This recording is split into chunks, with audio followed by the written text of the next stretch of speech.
Okay. So I'm here today with Stephen Hartgen, and some folks may be familiar with you. Obviously, you're a figure in the community, but a lot of people may not be. Go ahead and just give me an idea of who are you, kind of your mini biography, life story.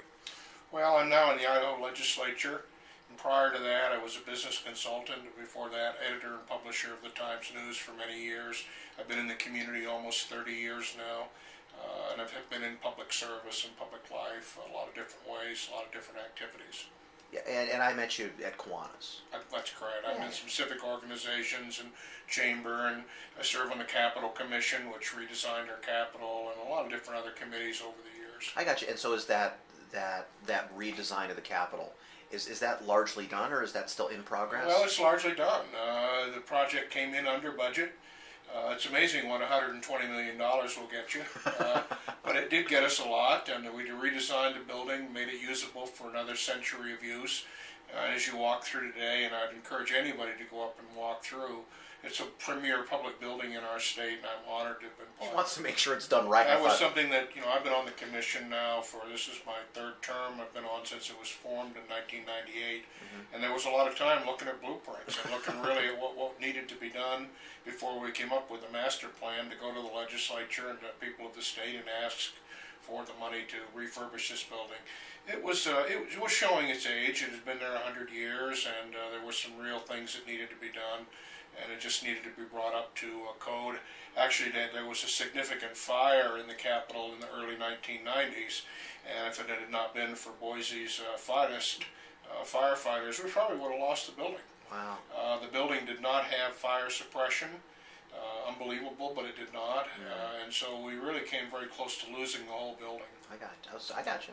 It sounds like there's some interesting stories there. There were. And how, when you're going over those blueprints, how seemingly insignificant things really affect the budget. Well, and there were things, like we found stuff. Anytime you open up an old building, you find stuff that you don't really expect, and so we had to make adjustments along the way and a lot of different things. It was a wonderful project to work on. It sounds like it.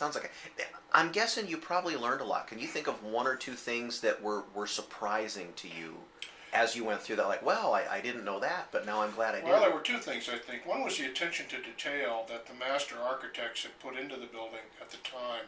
In spite of the fact that it was 100 years old or more, it was very, very well designed with a real philosophy behind it, particularly the use of light to the interior of the building, how the original architects remember, this was in the first days of public electricity, and so they designed a building which had a lot of outside light being reflected into the building, and it was wonderfully planned in that regard, and it was done with, again, a lot of attention to detail.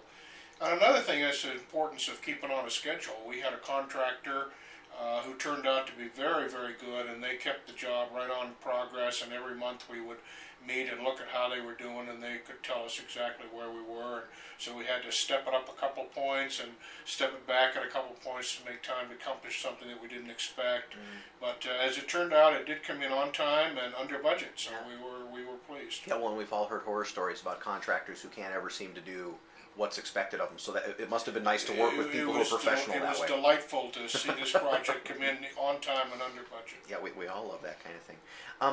What really common and easily preventable mistakes do you see folks make? Just kind of going about your life and you're like, wow, that people are making that harder than it needs to be. I think the big thing that people don't think about, particularly when they're young, is what is going to be the real impact of this decision on what I'm doing and the choice in the road that I'm making, and how will that affect my life down the road.